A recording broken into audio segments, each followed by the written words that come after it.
Assalamualaikum rekan-rekan poiner semuanya. Selamat berjumpa kembali dengan Kampung Kripto Jember channel milik kita bersama.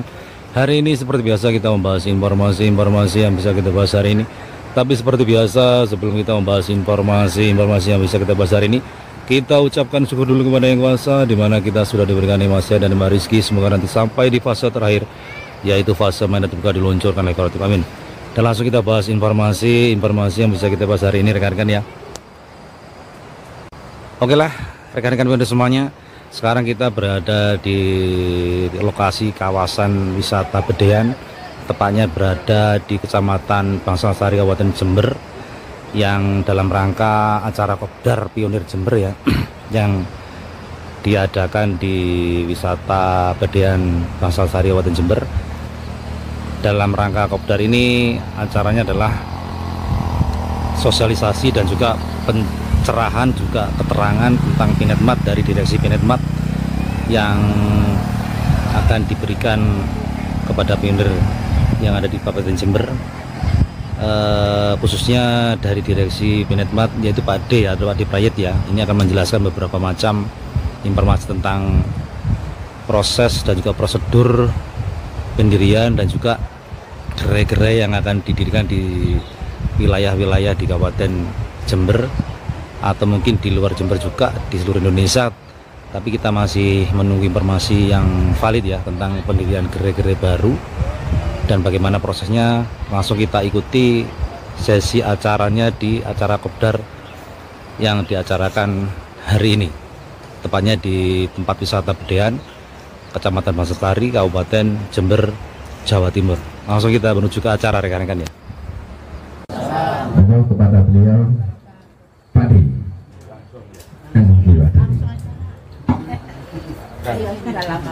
Pak Grapak lah, Pak Grapak.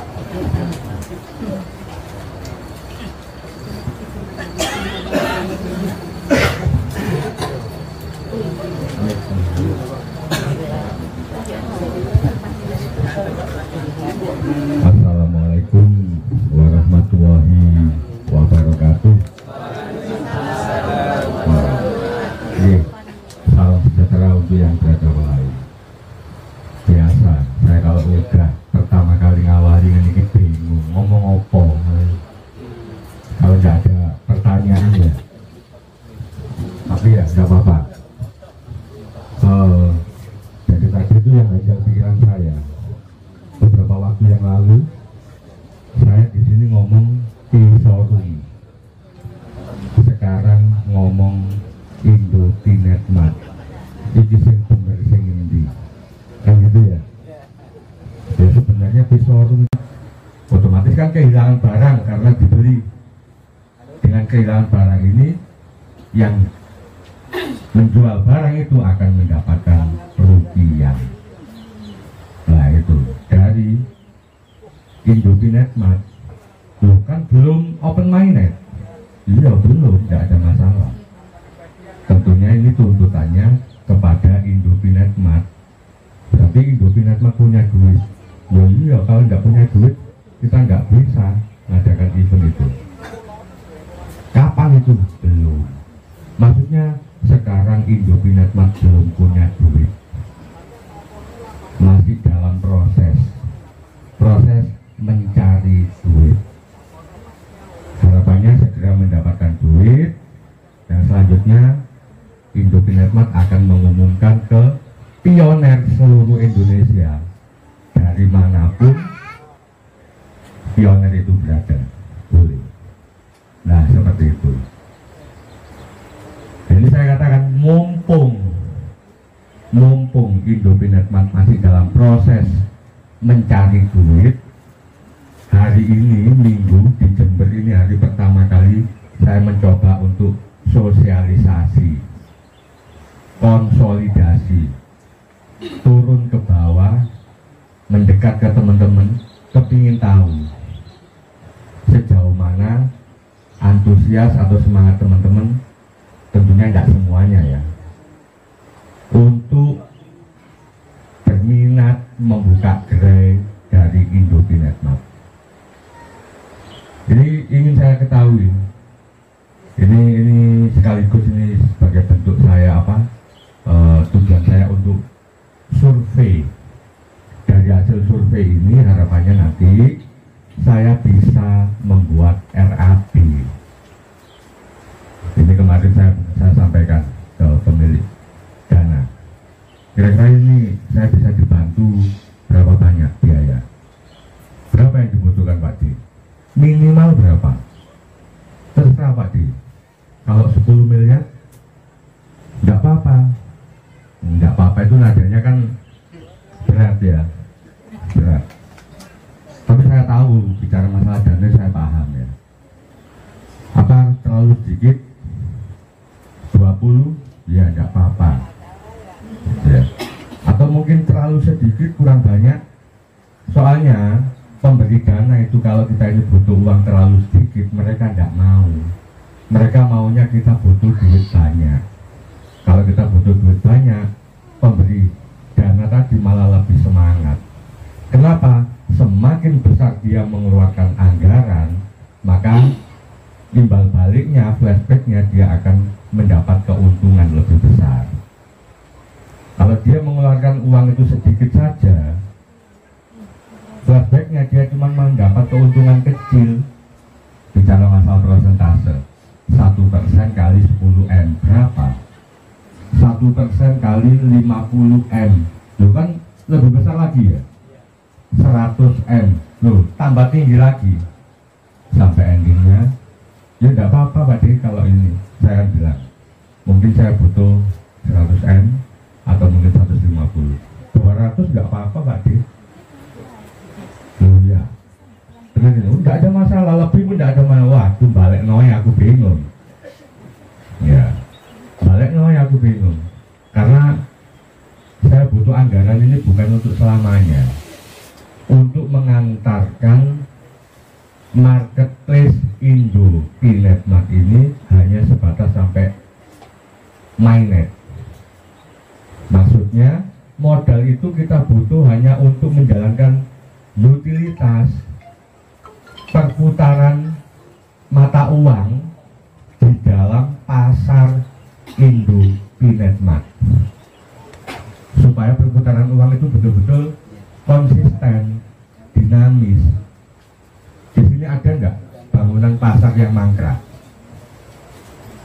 Ada Bunda? Pasar yang mangkrak yang sudah dibangun untuk merelokasi pedagang ke situ, akhirnya ya, pengembaliannya otomatis kan nyicil. Lah nyicil itu berapa? Apa mungkin Indo Pinetmart itu nyicil tiap bulan itu 1 miliar? Nah, mungkin dasarnya dari mana? Dari ini. Nah, hal semacam ini itu namanya grace period. Grace period itu singkatan, kayak keren. Progress periode. Jadi dalam satu periode progresnya itu berapa kemampuan kita? Nah itu ya, dalam pembukuan namanya grace period. Nah ini nanti kita tunjukkan periode pertama sekian, kedua sekian, ketiga sekian, sampai akhirnya endingnya ketemu ke bulan berapa, periode keberapa saya sudah bisa melunasi pinjaman. Ternyata dihitung. Jadi pinjam duit ada berapa ini? 1 miliar. Ada berapa ini? 200 miliar. Ada berapa ini? 1 triliun. Bisa, tapi nggak semudah itu. Gak kayak pinjam yang oleh Pak Dian. Pak Dian nyari duit 1 juta. Kapan balik bilang ngarep ya kawan? Nggak seperti itu. Butuh data. Nah, data ini harus real berdasarkan hasil survei di lapangan. Itu ya, nggak bisa kita butuh ini, dibikin begini aja. Iya, nek zamannya sekolah biyen ilmu setan. Nek zamannya sekolah semea apa pembukuan waktu SMP, dihitung miliaran, jutaan. Itu duit apa embung? Pokoknya nulis kan, ilmu setan. Tapi kalau ini dibikin seperti itu ya, ini bukan sekolah, ini bisnis real, punya pertanggungjawaban. Semua perjanjian ada payung hukumnya, notarial, dan yang melakukan perjanjian adalah satu badan usaha yang real berbadan hukum. Jadi semua detail. Maka saya katakan bertolak belakang dengan konsep dan program yang ada di Pisorum 180 derajat. Nah itu ya sebenarnya di Pisorum ya seperti itu, tapi karena mulai awal gue bereset, ditelepon gak diangkat, di WA gak dibales, diamuk ya gak dirungokno, kupingnya kadung kandel, kadung asik ngitung duit, ya repot. Nah itu ya untung sampai di situ aja. Ya itu orang Indonesia itu ya untung, masa rugi ya untung. Nah itu teman-teman. Ini. Jadi upaya-upaya kita ini turun ke sini ingin memberikan pemahaman, sehingga mungkin ada teman-teman yang punya minat untuk membuka gerai. Tentunya kan tanda tanya, aku buka gerai kok enggak rugi, aku buka gerai kok enggak dibohongi, ditipu. Ini modalnya enggak sedikit ini. Iya, modalnya enggak sedikit. Ya sebenarnya sedikit ya, sedikit modalnya bagi yang punya duit. Enggak sedikit ya, karena enggak punya duit ya. Saya enggak punya duit itu tolak begitu pegang duit 1.000, wih alhamdulillah, rokok kumprut kopong semuanya. 1.000 itu wakil. Iya, bicara masalah apa ya, standar untuk gerai itu kita punya standar untuk jangka panjang, untuk ke depan. Nah di fase awal kita terapkan standar atau ketentuan dari PT Indo Tinetmat sulit, terlalu berat. Standarnya seperti apa sih? Maksudnya itu standar itu misalnya kayak Indomaret, Alfamaret, Kimia Farma, itu kan juga ada standar ya dari pusat. Indomaret ya harus begini, Alfamidi, Alfamart, Apotek Kimia Farma, Circle K atau apapun itu ada standar. Itu nanti gerai Indo Tinetmat standarnya seperti itu nantinya. Tapi minimal nanti standar paling kita butuh neon box yang menggambarkan tulisan atau logo atau karakter dari Indo Tinetmat, minimal itu. Atau paling spanduk atau apa mungkin karena keterbatasan tidak ada masalah. Tentunya tempat usaha. Jadi ya tempat usaha. Ukurannya ya sebenarnya kita punya standar juga. Paling tidak itu ya 10 meter kali berapa ke belakang. Itu nanti kurang duit, ayo golek duit disik, cari modal sih. Jadi sementara ini gimana? Saya di rumah ada kios, saya di rumah ada peracangan, saya di rumah ada bengkel motor, saya di rumah buka jasa salon gitu. Saya di rumah punya jasa baby massage itu ya, pijat-pijat bayi atau apa, salon kecantikan. Promo pijat itu ya langsung enak rasanya. Kayak itu ya. Nah terus apa ya, toko bangunan, toko emas, apapun ya semuanya yang sekiranya itu memang bisa memberikan manfaat untuk kehidupan kita sehari-hari sebagai ekosistem, sebagai komunitas, sebagai masyarakat yang notabene masih ambekan, masih hidup, ya monggo. Nah itu ya syaratnya supaya payung hukum ini betul-betul mengikat. Satu, yang kedua mengingati ini luar biasa, diharapkan pergerakannya itu akan cepat, pergerakan bisnis itu akan mampu berkembang cepat, lebih luas, paling tidak itu nasional. Kan itu ya.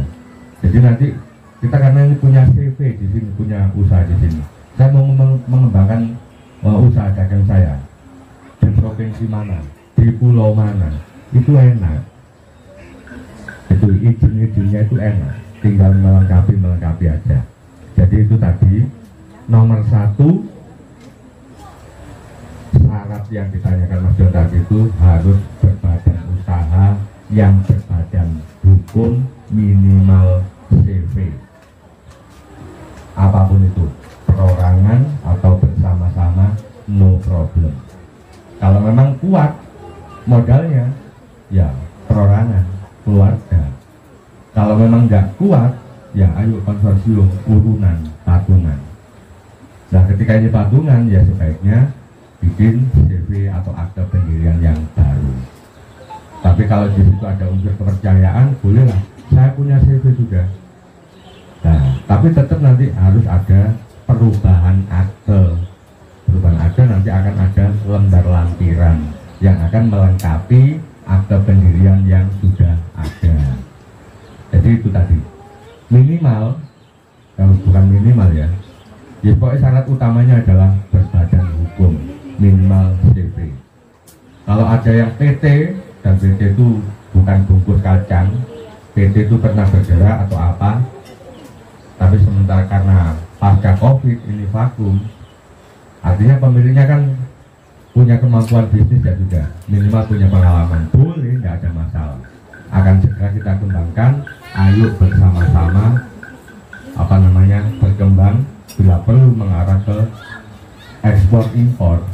Kita ini bicara masalah pi, tidak bicara masalah rupiah. Pergerakannya luar biasa. Pi ke depan real akan menjadi mata uang global. Sebagai mata uang global, pi ke depan satu-satunya mata uang yang ada di entitas IFS, berjalan di jaringan web 3 sebagai mata uang global. Pi satu-satunya mata uang yang akan mengcover kebutuhan keuangan secara global. Maka Pi juga sudah terdaftar di IMF dan Pi juga sudah diterima oleh semua negara di dunia ke depan sebagai mata uang yang bisa menjadi jaminan kolateral untuk menjaga volatilitas dari setiap mata uang yang ada, dari CBDC yang ada. Volatilitas itu pergerakan naik dan turun agar stabil dan terhindar dengan yang namanya deflasi ataupun inflasi. Itu. Maka kembali lagi bicara masalah gerai minimal CV, karena pergerakan bisnis ini nanti akan sangat cepat berkembang ke seluruh Indonesia. Tapi yang PT jaga Indonesia aja akan bisa bersama-sama PT Indovinetmat menjalankan bisnis ekspor impor. PT Indovinetmat tidak membatasi. Pada hakikatnya PT Indovinetmat ya orang-orangnya ya sama dengan pionir-pionir yang ada. Demikian rekan-rekan pionir semuanya, acara kopdar yang diadakan di wisata Bedayan, Kecamatan Bangsalsari, Kabupaten Jember, Jawa Timur, dan membahas tentang progres dari Pinetmat dan proses dalam pendirian gerai-gerai yang disebarkan di seluruh Indonesia, khususnya di wilayah Jember, dan acaranya sudah selesai. Demikian, mudah-mudahan bermanfaat bagi rekan-rekan semuanya yang mau mendirikan gerai, silakan. Dan di situ sudah ada penjelasan-penjelasan yang konkret dari Pak Diparit selaku direksi dari Pinetmat, di mana persyaratan dan proses dalam mendirikan gerai di setiap wilayah di seluruh Indonesia terbuka lebar untuk para pionir yang ada di seluruh Indonesia. Terima kasih sekali lagi saya ucapkan dan mudah-mudahan bermanfaat. Wassalamualaikum warahmatullahi wabarakatuh.